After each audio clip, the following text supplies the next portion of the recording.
Hey guys, how's it going? And welcome to my Premier League predictions for the season 2021-22.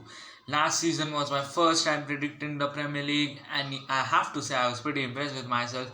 Got the title winners right, got two of the three relegation teams right, and yeah, I'm happy with myself. But this time around it's different. This time we have to do better because we keep progressing. So in a couple of more seasons time I will be like short and that's the thing for different. And also on 13th August I celebrate my first year on YouTube, so do drop a like and subscribe. We are too close to 200 subscribers. Yeah, you might say that's not the best achievement on earth, but for me that's big, and yeah, I like to celebrate that with a few subscribers. Like 200 will be great. We are, I think, 4 or 5 or 6 subscribers away from that. So each like is sub matters. So do like and subscribe and tell me your predictions if you want to. So without any delays, we won't waste any time. Let's get started. Brentford in 20th now. I think they have made some interesting signings, but Ivan Toney, of course, their main goal scorer sort of a player. But just don't fancy Brentford, do I? I just think that Brentford are a bit weak. I think they need to strengthen that. I think their attacking options apart from Ivan Toney are a bit slim. I think if they had someone like a Ollie Watkins or a Neil Mopai still at the club, I would have fancied them up the table. But yeah, I think that's it. I don't think there's any more explanations to that. In 19th, I've gone with Watford. Now, Watford is an interesting choice. I think it here pains me to say Watford because I'm a big fan of Ben Foster, the cycling GK. But yeah, I had to make a decision. I think I would love Watford to stay in the Premier League. I think they are a club who they are associated with the Prem. So like I like Watford and I want them to be in the Premier League. But yeah, I don't think they have enough team. I think Ismail Assar is going to be key player. I do think that this might well be Ismail Assar's last year at Watford, because if Watford get relegated, I think Ismail Assar ain't going down this time. I think he'll go up. I think he'll leave Watford. But yeah, Watford in 19. I want Watford to surprise me. I think they are the team that I most hate to put in that bottom three. Like most hate, but I had to do it. 18th is a very interesting choice. Before you see it, I'll tell you. It's Burnley. It's Burnley. Um, if you know, you know. Burnley, good team, well organized, but I don't think they're good enough. I think like good enough in the sense they have an aging squad. They don't really make no transfers. They're dead in terms of transfers.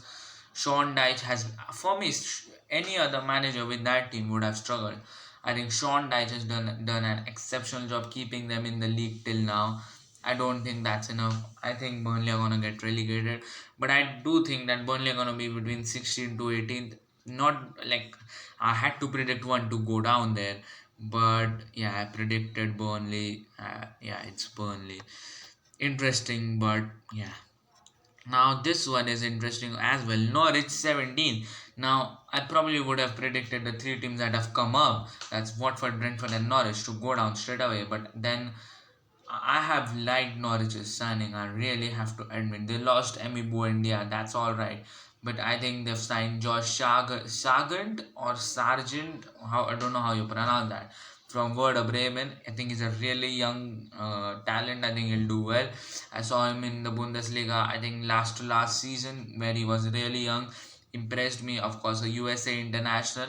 Really like it. And of course, Billy Gilmore from on loan from Chelsea. I like that signing. I think he has the ability to run the midfield, and yeah, like I like Billy Gilmore as well. So I think Norwich will stay up. 16th, I've gone with Brighton. Now I think Brighton football they play, the ability they have, they could be much like further up the table, but I, I can't see that because I think Brighton are too, what you can say. I think Brighton are, they don't have a striker and they haven't resolved it. They want Eddie Nketiah for 20 million pounds. And you know what? As an Arsenal fan, I'll give you that. 20 million for Eddie, we can use that somewhere else. And yeah, I think 20 million for Eddie Nketiah is a good deal. Let's move on now. Now, 15th is Newcastle. Now, from one Haaland graduate to another. Joe Willock is probably moving to Newcastle. It hasn't been confirmed as of what I'm recording, but many media outlets have come out and said, yeah, it's confirmed almost. Joe Willock to Newcastle is a done deal. So yeah, best of luck to Joe Willock and Newcastle. I think this is Steve Bruce Max thing. I think last year also he should have finished here only, but like at the end, Willock's goals powered them to 13th or 12th or 13th in the table. But I think this is under Bruce. In my eyes, this is their limit. Don't see them breaking into the top 10. Now, 14th I've gone with Southampton. Now, Southampton last season just faded away. They just completely faded away. Now, they've sold Danny Ings to Aston Villa for around 30 million pounds, which was a super secret sort of a deal. Nobody had a clue about that. But they are signing Adam Armstrong, if I'm not wrong, from Blackburn. Is he? I think he's from Blackburn in the Championship. Really good player. I like that. But I think Aston Villa are bidding continuously for James Ward-Prowse. I think around 30 million pounds. And I actually saw that today on Twitter that Aston Villa are in for Ward-Prowse. If Aston Villa manage to get James Ward-Prowse, it's going to be tough for them. But yeah, Southampton 14. 13 is Crystal Palace. Now, it pains me to do this. I wanted to give Crystal Palace a higher league position. Of course, Patrick Vieira, an Arsenal legend. Of course, being an Arsenal fan, I love Vieira. Our charismatic captain he was. He's signing some interesting players. I think Gueye from Chelsea is a good signing. Joachim Anderson from Lyon is a very good signing. I think they are building a team. Eze is out for some months, but yeah, but I think Palace are building a team this season 13. But if they do well this season, next season could be the stepping stone for them to go even above. I think under Vieira they will do really well. Now 12th is Wolves. Now they've lost Nuno, and I think I don't properly know how to pronounce their manager's new name, but I'm not saying that. But I think Wolves with Raul Jimenez, I think first couple of seasons Wolves had that surprising factor. I think that different thing to the Prem. Now I think they've turned into a bit of a mid-table team. Really, I just can't see what's going above that. If they do well and good, I'm happy for them. But they're always going to be a team that can trouble any team on their given day. They are sort of team that could travel to City and give them a good game and even beat City for once. But then they are a team that would go to a team that's bottom of the league and completely capitulate and lose. So like they're unpredictable. I say Wolves 12th.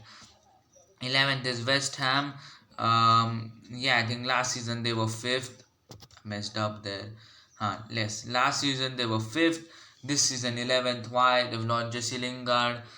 Then I think now they aren't the surprise element no more. I think European games they're gonna play in the Europa League. That's gonna hurt them because I've seen with Arsenal over the past few days. When you play in the Europa League, it's like Thursday you are playing Thursday or Friday.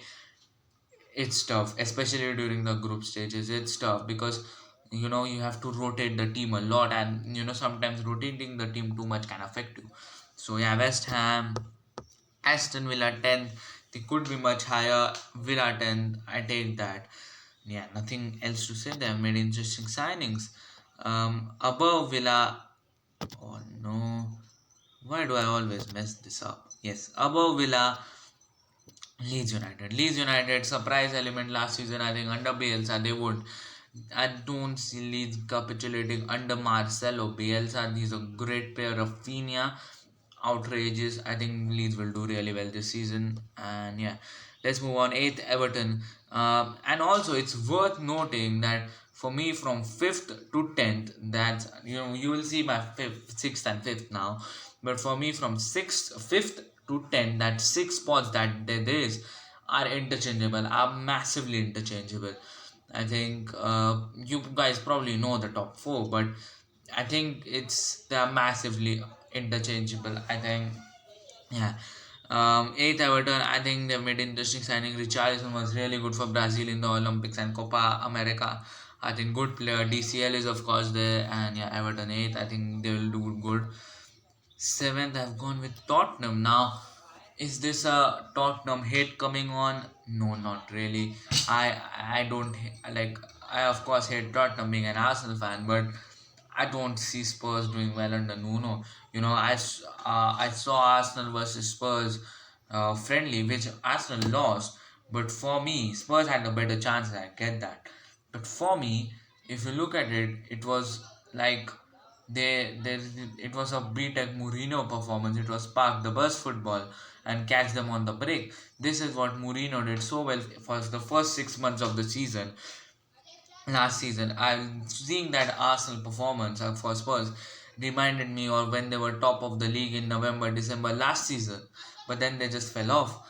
So yeah, seven for Spurs and sixth for Leicester. Now Leicester, they already have a lot of issues at centre back. Fofana injured, Johnny Evans injured, Amadi had to play centre back.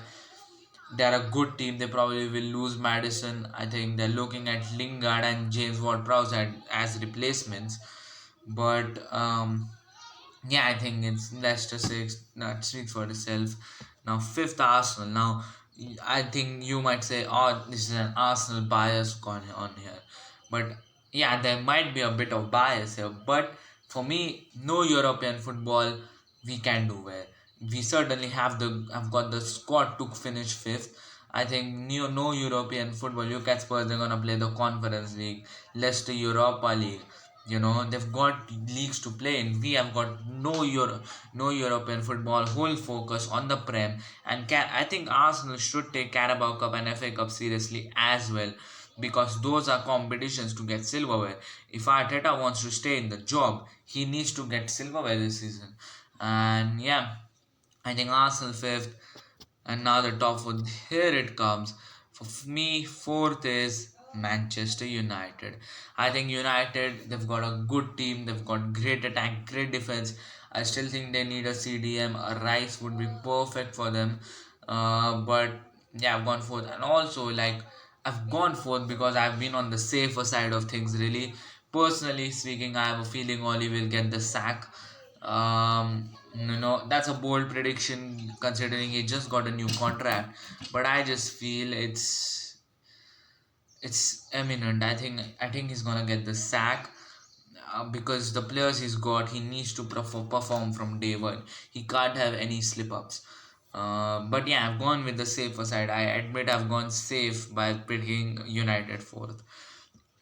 Third is Liverpool. Now, I think Liverpool are a good team. I think people are forgetting 1 year ago now, before the start of the Premier League season, people were like, will anyone be able to beat Liverpool? And now they are like, oh, Liverpool top four, can they, can they, can they? I think Liverpool will make it. Klopp won't let them rest on their laurels. And yeah, I think Liverpool will make it. Now, the top two, by mistake, you probably saw the second, but the top two is Chelsea, and the first is Manchester City. Now, Chelsea, I think it's going to be a title challenge. I think it's going to be a title challenge between City, Chelsea, and Liverpool. I think, yeah, I think City will nick it. But then again, I think Chelsea could win it as well because they've got Romelu Lukaku now. But the fact that I think City will be chasing the Champions League again. So, will Pep Guardiola sacrifice the Premier League sometimes and concentrate on the Champions League? By sacrificing, I mean like playing De Bruyne midweek in the Champions League and not resting him in the Prem. So like what they can do is, but I think, yeah, City win the title for me. I think that they've got a very good squad. They've got the ability to win it, and yeah, I think it's Chelsea are gonna give them a good challenge. Now I'm also going to predict the top goal scorer. For the top goal scorer, I'm going with Romelu Lukaku. Now, Lukaku at Chelsea creates loads of chances. I think Lukaku is going to do it. I think Lukaku will win it easy. I think he's had a great season at Milan. I think he'll do it. I think Lukaku, no doubt. Like doubts, and if not Lukaku, I'll say Mo Salah. I'll say Mo Salah. And yeah, and now for the player of the season, I have an outside shout for this. Is this man? Just let me adjust my camera. This man, King Kai Havertz. Now, people would say that's not gonna happen. I think I'm gonna give something that's out of the box in here. Kai Havertz, great season, great Euros with Germany actually for him. Great player. I think he's coming to like his peak now. He's now starting to get used to Prem. Yeah, Kai Havertz. Now you will say that, oh, I predicted Chelsea to be second, and I'm saying the top goal scorer and best player will be of Chelsea. That's because I think Man City will rotate a lot because they are going to give it all in the Champions League, and this season with PSG getting Messi is going to be interesting in the Champions League as well. So tell me if you want the Champions League group stage prediction as well. But yeah, that's my prediction. If you enjoyed the video, drop a like, and remember, before 13th August, if we hit 200 subscribers, best gift for me. So yeah, each subscriber matters for daily FIFA content. I'm also going to be continuing the West Ham series. I actually got a bit late on that, but stay tuned. And yeah, if you enjoyed the video, drop a like. And also, if you guys tell me, do you want Arsenal reactions, like Arsenal video reactions? I'll make that for you as well. So yeah, if you enjoyed the video, drop a like, subscribe to the channel so that you don't miss out on any of my latest contents.